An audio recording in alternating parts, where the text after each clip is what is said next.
Prescripcionenfermera.com. Tema 7. Farmacodinámica. Mecanismos generales de acción de los fármacos. La farmacodinámica es la parte de la farmacología que se dedica al estudio de los mecanismos de acción de los fármacos. Los fármacos no producen sus efectos por mecanismos desconocidos para las células, sino que se limitan a estimular o inhibir procesos propios de las células. Para que un fármaco produzca un efecto farmacológico, es necesario que interactúe con receptores específicos del organismo. Se denominan receptores a las macromoléculas celulares encargadas de la señalización química entre y dentro de las células. Cuando una sustancia se combina con uno de estos receptores a través de un sitio de unión específico, se produce un cambio en la función celular. Generalmente, los receptores son de naturaleza proteica. Pueden encontrarse en la membrana, en el citoplasma o en el núcleo.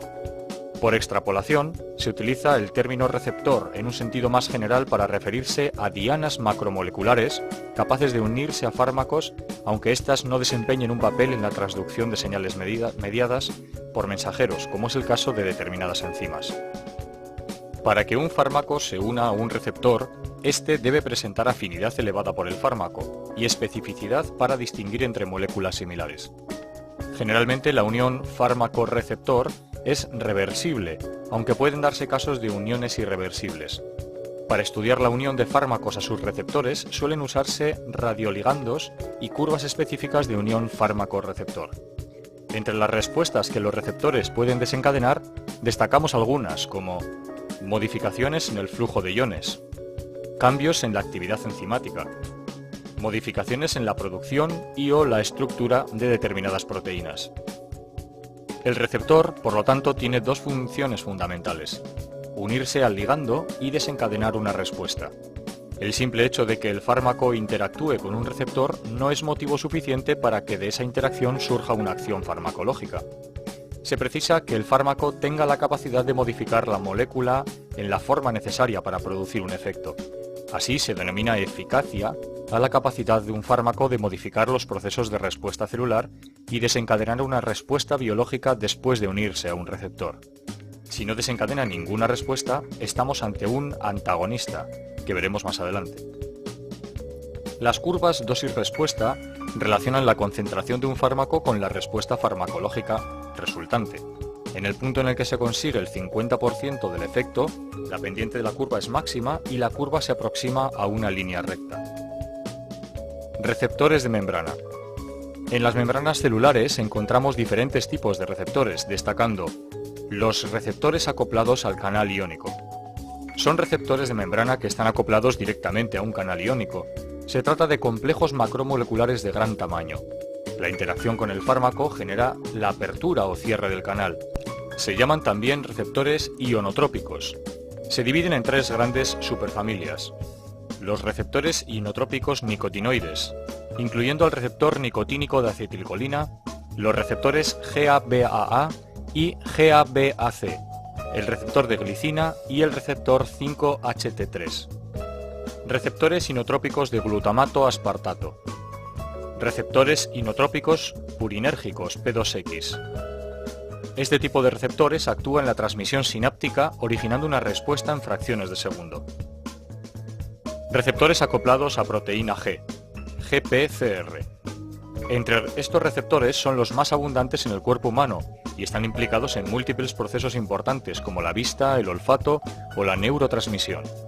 Con frecuencia, la unión del fármaco a este receptor origina segundos mensajeros, que son moléculas de señalización que transmiten la información facilitada por el primer mensajero, el fármaco, a los efectores citoplasmáticos o producen la activación de canales iónicos a través de los cuales se obtiene la respuesta farmacológica.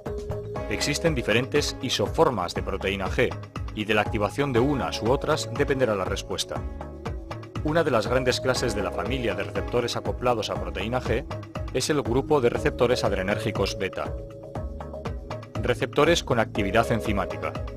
La unión del ligando al receptor produce una señal que es transmitida al medio intracelular. Esta señal produce a su vez la activación de proteínas y se produce una activación enzimática. El grupo más importante de estos receptores lo constituye la familia de los receptores con actividad tirosina cinasa.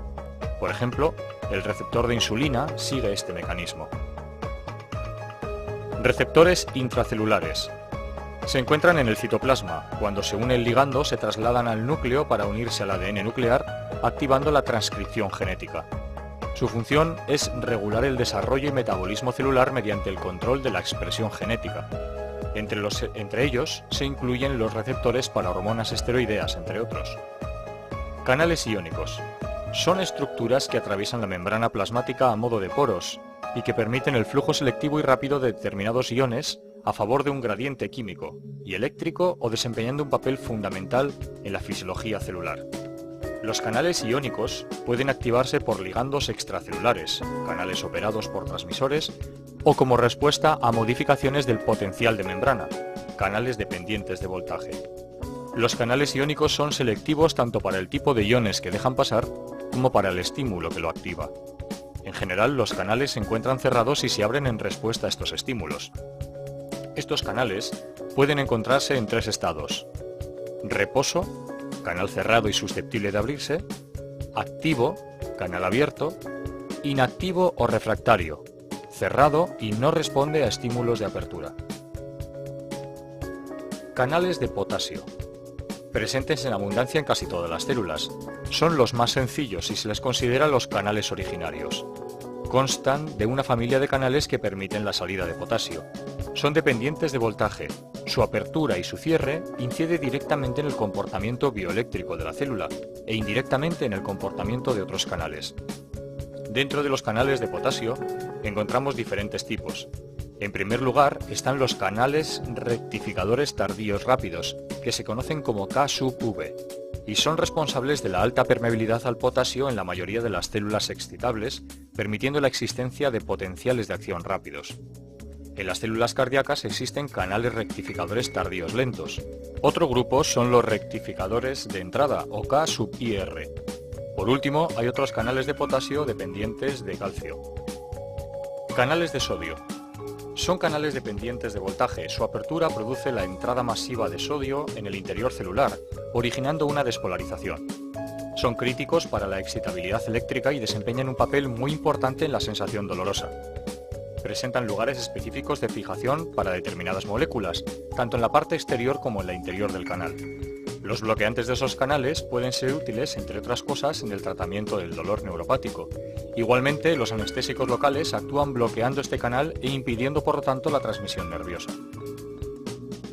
Canales de calcio. Son dependientes de voltaje. Existen varios tipos, L, N y T. Los más comunes y conocidos son los tipo L. Ejercen funciones esenciales para la célula. A diferencia de los de sodio, no se inactivan bruscamente, por lo que pueden proporcionar una corriente de entrada mantenida. En la mayoría de las células, la corriente de calcio es regulada por estímulos externos, generalmente a través de neurotransmisores u hormonas que afectan la producción de segundos mensajeros, los cuales modulan la actividad de los canales de calcio. Varios fármacos de utilidad clínica actúan bloqueando estos canales en el corazón y en el músculo liso vascular. Canales de cloro. Son dependientes de voltaje, pero a diferencia de los anteriores son permeables a un anión. Se oponen a la excitabilidad normal y ayudan a la célula despolarizada a repolarizarse. Además, desempeñan otras funciones homeostáticas importantes. Existen varios tipos. Fármacos agonistas, antagonistas. Fármaco agonista. Aquel que posee afinidad por el receptor y eficacia. Los efectos inducidos por estos fármacos reproducen las respuestas fisiológicas mediadas por el receptor. La intensidad del efecto farmacológico producido por un agonista define el grado de eficacia del fármaco. La potencia del fármaco es la cantidad de fármaco necesaria para conseguir un efecto determinado y está relacionada con la afinidad del fármaco por su receptor. La mayoría de los agonistas actúan uniéndose al receptor en el mismo sitio que ocupa el agonista endógeno. Fármaco agonista parcial. Posee afinidad por el receptor, pero menor eficacia que el agonista. Fármaco antagonista.